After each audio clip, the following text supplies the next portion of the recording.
Moi, le blocage que j'ai, c'est que j'ai toujours l'impression que quand je vais ouvrir la palette, ça va sentir le bœuf. Bonjour à tous et bienvenue sur le channel. On se retrouve pour le fameux anti-haul du mois. Et ça va être bizarre parce qu'il y a beaucoup plus de produits que je veux que de produits que je ne veux pas. Je ne sais pas qu'est-ce qui se passe. Je ne sais vraiment pas qu'est-ce qui se passe. Si, il se passe que j'ai envie d'acheter du make-up. Mais c'est pas grave, il y a quand même du make-up que je ne veux pas acheter et je vais vous dire pourquoi je ne veux pas les acheter. Je vais commencer avec une des marques qui mérite beaucoup, c'est la marque Makeup Revolution, parce que on sait jamais qu'est-ce qui est bon et qu'est-ce qui est pas bon. Autant la Turkish Delight me tente énormément, autant les palettes avec les fruits et légumes, avocat, piment, pizza dessinés à l'arrache sur les paquets me tentent absolument pas. Et j'ai remarqué avec le temps que leur packaging c'est toujours un hit ou miss, et pour moi, si admettons c'est pas quelque chose qui me... c'est pas quelque chose qui m'attire, j'ai l'impression que l'intérieur ne va pas m'attirer non plus. Surtout que, comme je le dis, Makeup Revolution, d'un produit à l'autre, c'est jamais la même qualité, c'est pas constant. Et j'ai toujours peur que la qualité soit pas au rendez-vous et que j'ai gâché mes sous. Et ça m'énerve. Donc toute cette collection repompée bien sûr sur Glamlight, mais encore en pire, Glamlight que j'aime pas vraiment, le thème bouffe, c'est pas du tout dans mon style.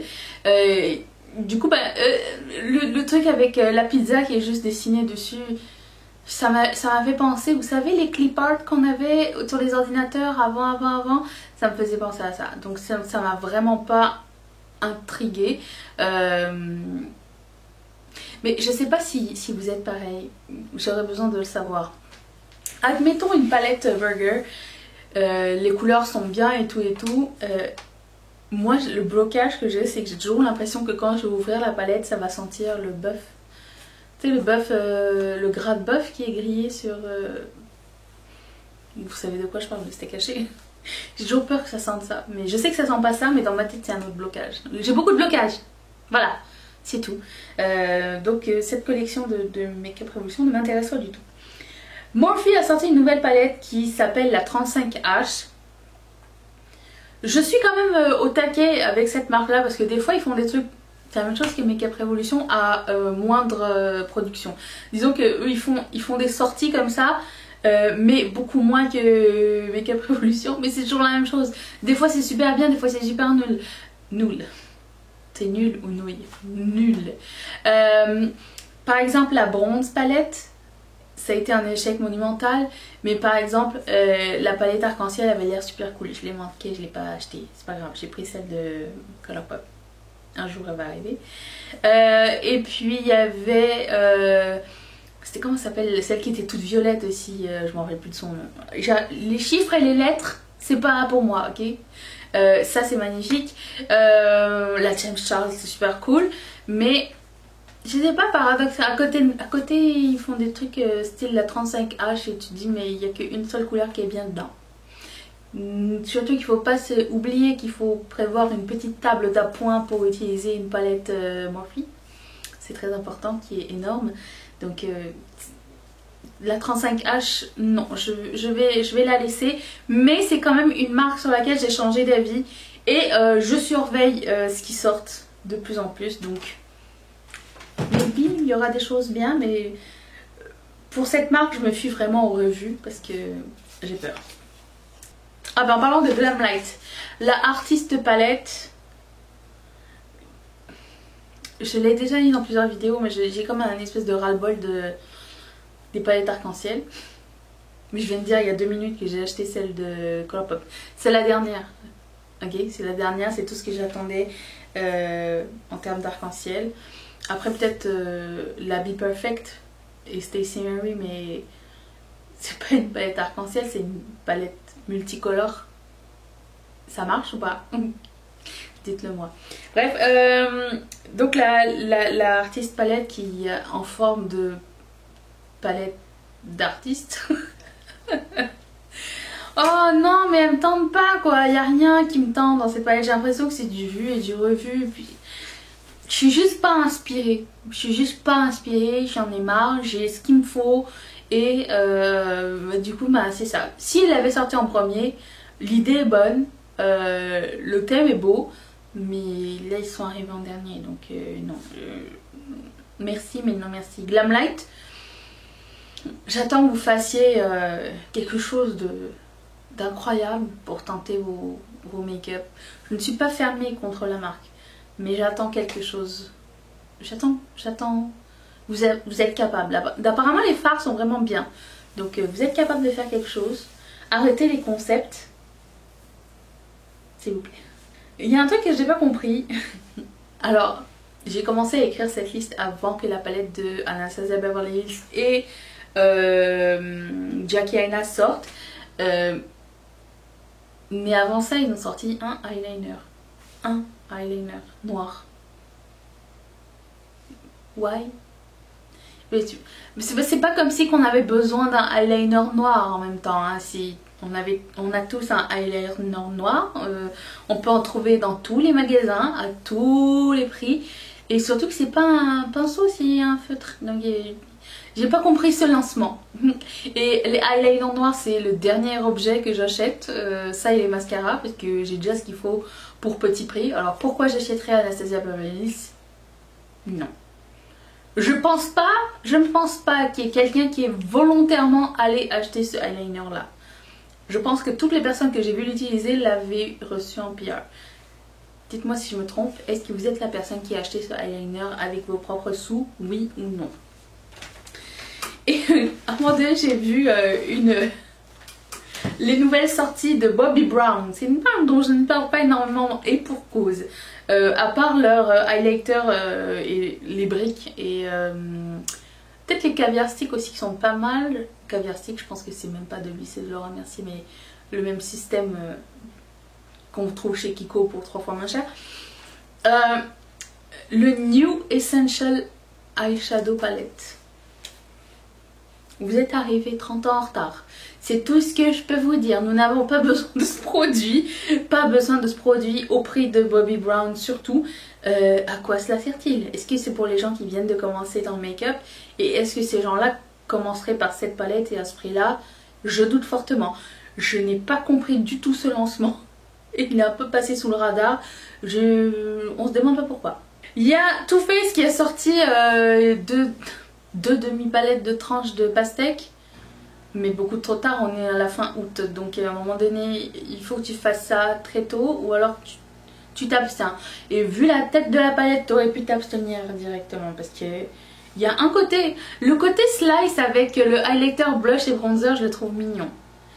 Mais le côté palette pour les yeux, j'ai pas compris. Il y a un bleu et un corail et le reste c'est du neutre. Pourquoi? Je ne veux pas savoir. Je ne veux pas savoir, c'est horrible, c'est moche. Aussi, je suis un petit peu...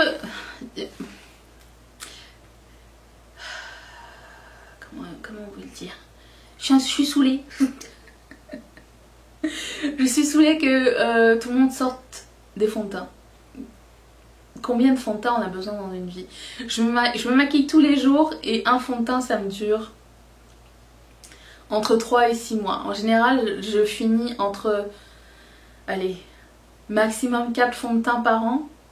Comment on peut arriver jusqu'au bout d'un truc de fond de teint? Quelles sont les plus de promesses qu'on peut faire à part, bon, la mode de plus de teintes, je suis d'accord et je suis vraiment super contente qu'on ait plus de teintes, plus de fini aussi. Mais jusqu'où peut aller l'industrie du fond de teint? C'est ça que je me demande. Parce que après mat et dewy, longue tenue, sheer coverage et full coverage, je pense qu'on peut tout faire avec un seul fond de teint en même temps. Donc j'ai du mal à comprendre. En fait, tous les fonds de teint que j'ai avec moi, il n'y a pas un fond de teint. Si, j'en ai mis un à la poubelle parce qu'il était horrible. C'était un fond de teint de Serge Lutens, je sais pas comment on dit son nom. Je l'avais essayé l'année dernière, c'était catastrophique. Fond de teint poudre, ça pour le retour du fond de teint poudre, je trouve que c'est plus original que le ramassis de fond de teint qu'on a eu ce mois-ci. Juste en un seul mois, on a eu je sais pas combien, 10 nouveaux fonds de teint qui sont sortis. Passant de Pat McGrath à 90 $ à Anastasia Beverly Hills, Pure Cosmetics je pense. Qu'est-ce qu'il y avait d'autre? Fenty qui va sortir son nouveau fond de teint aussi. Qui d'autre? Qui d'autre? Ça et les concealers, je suis plus capable. Je suis plus capable. J'en ai marre d'en entendre parler. À quel point ça peut être nouveau. À quel point ça peut être le nouveau Shape Tape. Je ne sais pas. Qu'est-ce que vous en pensez? J'ai l'impression qu'il y en a trop en même temps. C'est tout. C'est comme les palettes d'arc-en-ciel, trop en même temps. Ça tue le concept. Aussi, j'ai vu que Benefit allait sortir, mais c'est maintenant disponible, les 2 highlighters qui étaient exclusifs. Ça n'existe pas, c'est comme édition limitée, ça n'existe pas. Aux palettes, donc la, comment ça s'appelle, la Cookie et la Cookie et l'autre, vous vous rappelez? Tickle et Cookie, c'est ça. Vous vous rappelez de ces 2 highlighters que tout le monde aimait, ils achetaient la palette juste pour ce highlighter. Bon, maintenant ils sont sortis en single, donc tout le monde peut se calmer. Ma seule question réside en une seule question qui est: pourquoi toujours cette boîte Benefit pour mettre des highlighters et tous les produits blush et bronzer? Parce que cette boîte massive là, nous sommes des accros du make-up. Nous n'avons plus de place pour ce genre de gaminerie. Arrêtez tout de suite. On veut un truc slick, facile à ranger, facile à sortir, facile à utiliser. Parce qu'en plus on s'entend que dans cette grosse boîte il n'y a que ça de produits. Donc à un moment donné, il y a quelque chose qui doit se passer en termes de packaging. Parce que l'idée est bonne. Voilà, elle a tout dit. T'as tout dit ma cocotte. Ah, Too Faced a sorti une nouvelle palette. Alors ça s'appelle comment? Palm Spring Dreams. Pour 45 $ US. Si ma caméra bouge, c'est mon chat qui fait l'amour à la caméra. Pourquoi cette palette? Pourquoi maintenant? Pourquoi ces couleurs? C'est pas moche en soi, hein. Vraiment le thème de couleurs et tout ça n'est pas moche en soi, mais tout ça pour 45 $. Dedans il y a 1, 2, 3, 4 neutres, 5, un beige, un bleu, un orange, un jaune et un rose. Qui a déjà ça? Tout le monde. Donc non nécessaire. Par contre le packaging est vraiment on point, je l'aime bien. J'aime bien que ce soit sleek, j'aime bien que ce soit, ça ait l'air sturdy et tout. Ça oui, je suis complètement d'accord. Too Faced là t'as fait une bonne job. Mais disons, on va être gentil avec Too Faced. C'est le produit le moins dégueulasse de l'année. Parce que vu ce qu'on a vu pour Noël, ne vous attendez pas à grand chose. Je pense que ça va être le pire de toutes les années qu'on n'a jamais eu avec Too Faced. On a vu que des sneak peeks pour le moment, mais quand on aura des belles photos, je vous les montrerai. C'est catastrophique. J'ai hâte de vous faire le anti-haul édition des fêtes. D'ailleurs, c'est une petite tradition que nous avons maintenant sur cette chaîne et c'est le meilleur de l'année. Oh! Et je ne peux pas passer sous le silence que Urban Decay va sortir une nouvelle Naked, la Naked Honey, qui se veut être une palette de jaune. Mais je ne sais pas si vous regardez bien la palette de jaune, il n'y a qu'un seul jaune à l'intérieur. Si vous enlevez le seul jaune qui est au milieu, le reste est du brun. Voilà, donc j'ai pas compris pourquoi Smashbox continue à faire les cover shot palettes. Ils nous en sortent encore de temps à autre, mais qui achète ça?